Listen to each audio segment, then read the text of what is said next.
Think of Frankenstein, Dracula, the Mummy, but don't forget, Universal can work with some fishy monsters as well, like the Gillman from Creature from the Black Lagoon, but there's also modern fishy monsters like Bruce the Shark from Jaws. Now, in a moment here, we're going to pass by Amity Island again if you want to take a look at how the sausage is made. Again, I think it's personally kind of cool to see behind the scenes of behind the scenes. But while we go through it, let's hear from the director, Mr. Steven Spielberg. The Jaws ride was almost the inevitable result of the size of the box office when Jaws first opened in June of 1975.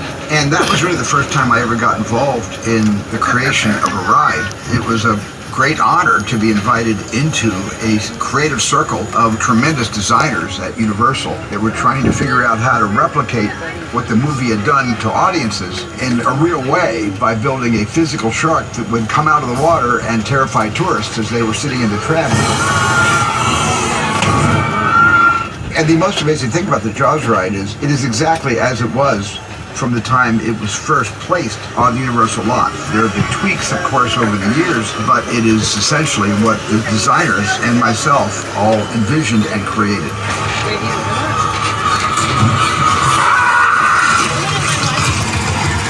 I'm done bashing the shark. Thank you, Jaws, for everything you've done for me. But I will say, consistently, the shark did work much better on the tour than it did in the Atlantic Ocean in 1974. On the right here, we've got another one of those practical sets that I mentioned earlier. You can film inside as well as outside. But as we turn the corner around it, you can see a facade. And see what I mean when I talk about how they only build the portion of the building that you see on screens. Keep that in mind as we pull into Colonial Street. A lot of you may recognize it as Wisteria Lane from The Desperate Housewives, but Colonial Street is a combination of practical sets and facades. Now that you know the difference between the two, see if you can tell which is which out here. Colonial Street is a cul-de-sac, so you can stay focused on the left. You'll see the other side all the way out, and I'll help you out with some of these houses. You've got this lilac house on the left. Imagine that in black and white. And you've got the home for the Munsters and their show from the 60s.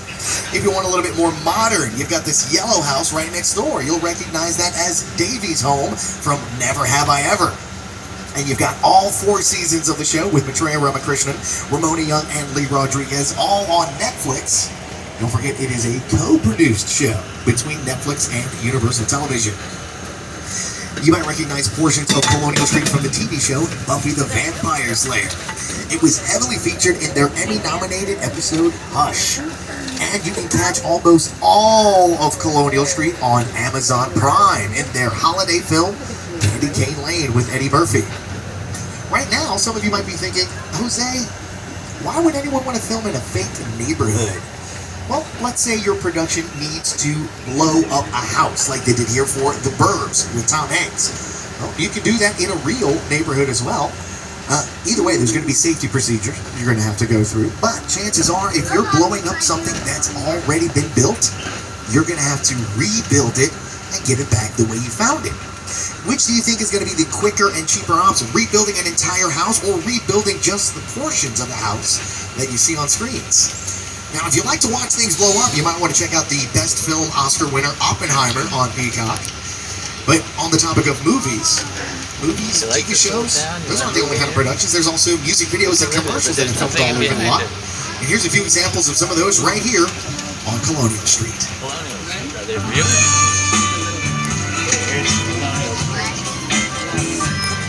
There's a movie, Nellyville.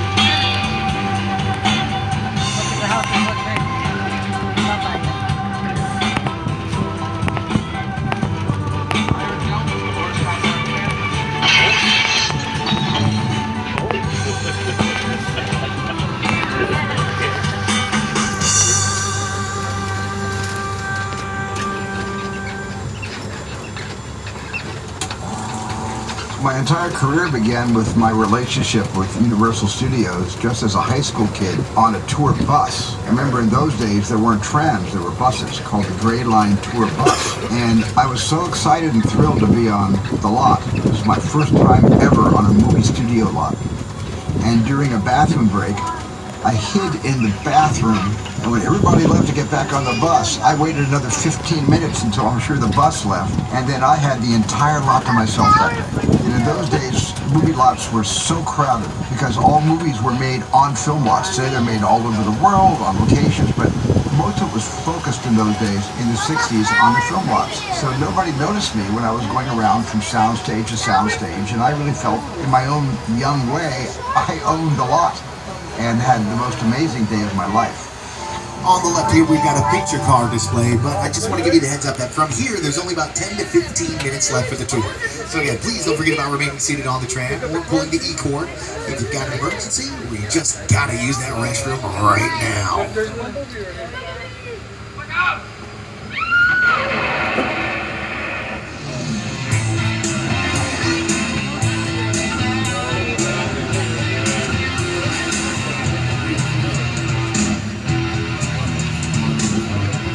Even though there's the picture car display on the left, some of you might be more focused on the right, wondering what all that hubbub is. Well, again, it's a haunted house for Halloween Horror Nights. You're going to have to get a ticket to check that out. But everything on the studio lot's getting into the spirit. Even Universal's scale replica of the Hollywood sign coming up here on the left. You can see it getting into the Blumhouse spirit of Halloween. If you're wondering where the real Hollywood sign is, well, it's just on the other side of that mountain. As we leave the Hollywood sign behind, we're going to have, pass in front of the Psycho House. And if you take a look at the second floor window all the way on the left, you might still see Norman's mother in her rocking chair.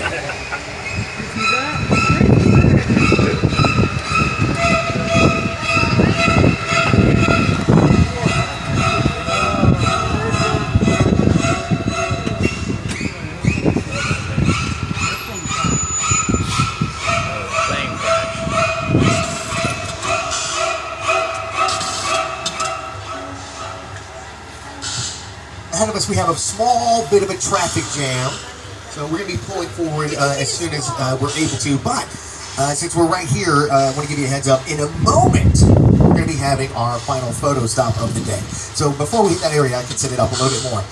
Going back to the playground analogy for the studio lot, well, sometimes the kids who come play here, they leave their toys for Universal Studios to play with.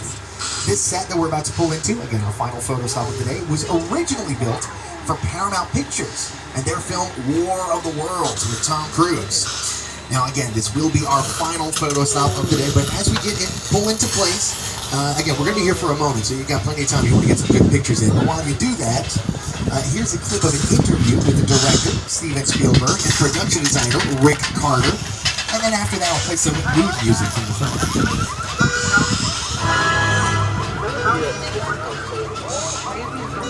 The airplane crash site set is a perfect example of a set that is all designed around a vision that Steven had. When we first began to sit down to talk about War of the World, I thought, what if the 747 goes down right in a big neighborhood? Because it's just something you don't see. You're doing good. You're doing good. Keep listening. Listen now. Listen. I want you to close your eyes, okay? Now I'm closed.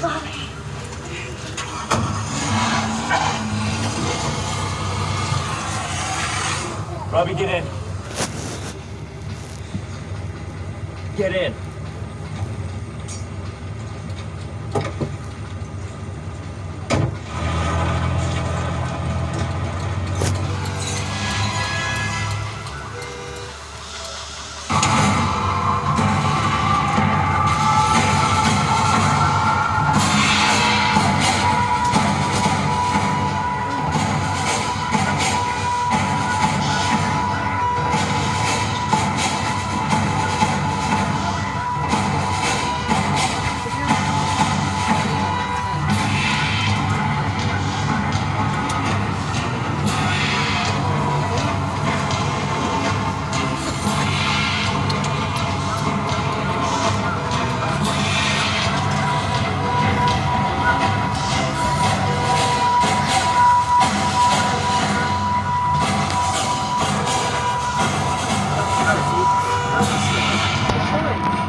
Paramount Pictures gave Universal Studios permission to keep this set. Now, it isn't here just for the studio tour. Even this area is continually used for productions. One of the episodes of one of my favorite TV shows, Community, has filmed here for a very short scene from the season 2 episode, Paradigms of Human Memory. For all of my Community fans, hashtag 6 seasons in a movie. Now, one of the bigger, one of the more often used areas we hear from the productions are insurance commercials. But this area can also be used for training. Safety or rescue dogs have their final exams here, and personally, I love to see it happen while tours are going through, because it works as extra distractions for them to make sure that that training has set in. Also, guests love seeing dogs on the studio lot. Now again, we've got a small bit of a traffic jam ahead of us, but while we're waiting for this next area, that just means I get to talk about something I don't normally get to talk about nowadays during the tour. On the right, cars 3 and 4, if you can't see it, it's okay, you'll see it in a moment when we pull up. On the right, you might be able to see that blue screen in the back area over there, and that front part of it that kind of looks like a parking lot. Well, that entire area is known as Falls Lake, and productions can film there and use that blue screen to change where it looks like they're filming. Like, you may have seen that at the end of Bumblebee. It was used as the San Francisco Bay for the ending of that film. It's not really a spoiler if anyone's worried about that. Now, I've got a great example of a movie that did use Falls Lake with some post-production work. Take a look on your screens.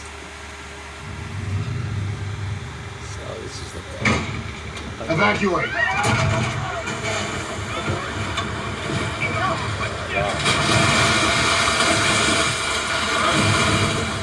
I'm going to pause the clip in just a moment here. So if you don't remember, Falls Lake, or excuse me, Sully, I'm going to go back to that clip right there in just a moment. Sully is about the emergency plane landing in the Hudson River. That scene that just played took place in the Hudson River, but it entirely filmed in Falls Lake on the right. And I'll go back to that clip. The way the scene was done is Falls Lake was filled up with water. The plane is real, the actors are real, but here's where the post-production came in. Some of you might be thinking, okay, Jose, obviously, the city and skyline that you see in the background, that was all added as CGI. But it's not just that. Those boats that you see on the screen, only one of those boats is real. The other boats, and even the helicopter that you see in the foreground, that was all added as CGI in post-production. And Universal Studios has a long history of working with some of the most pivotal directors in Hollywood. Steven Spielberg, Alfred Hitchcock, Peter Jackson. The most recent addition to the list was Jordan Peele. In a moment here, we're going to take you through the original Jupiter's Claim set from his sci-fi thriller Nope. But let's hear more about it from the Oscar-winning writer-director himself. Movie magic only happens when a team of collaborators, often in the hundreds, work together to take an impossible notion and bring it to life. This is Jupiter's Claim, a nostalgic, small-time Southern California amusement park owned by former child star Ricky G. Park.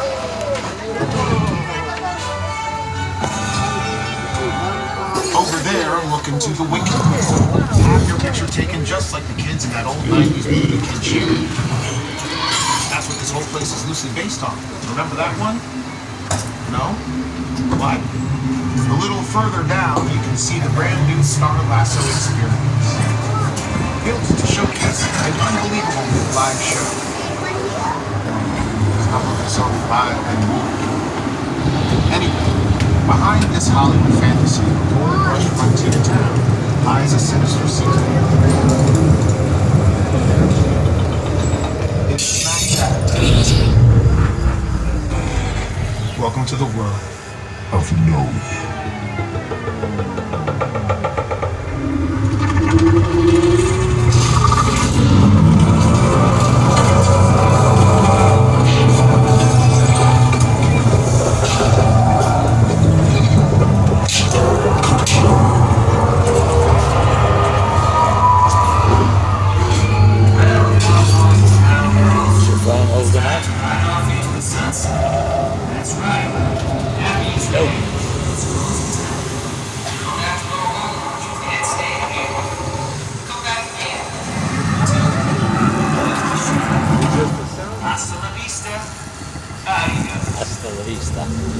If you not seen Nope, everything that just happened probably didn't make much sense to you.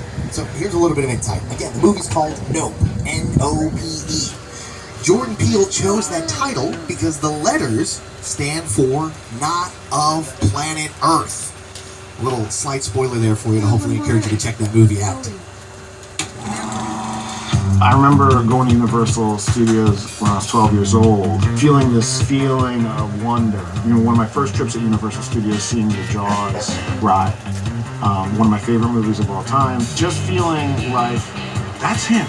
That's the Jaws. Like, I don't even know if that is the Jaws. I hope it is.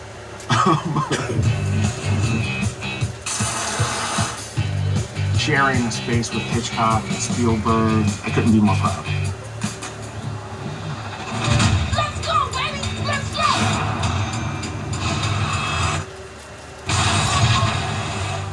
Alright, y'all, this area of the backlot is where we once had an attraction known as the Doomed Glacier Expedition, better known as the Ice Tunnel, featured in an episode of The $6 Million Man, starring Lee Majors and wrestling legend Andre the Giant as Bigfoot. The tram would climb to an imaginary elevation of 12,000 feet, and the only way back to the theme park was through the ice tunnel, where the slightest sound could cause an avalanche. And for the studio tour, it always did, causing the walls to spin and guests to tilt, along with the Hollywood special effects. Nowadays, though, as you can tell from these cars here, this area is now known for Fast and Furious. Hey, yo! They just got here. All right, I got it. Well, listen, hello, beautiful people, particularly you right there next to the third row. How you doing? Good? My name is Roman Pierce. Pleased to meet you. My buddy Hobbs asked us to stash you, Shaw, for a while. Brought you in our secret spot.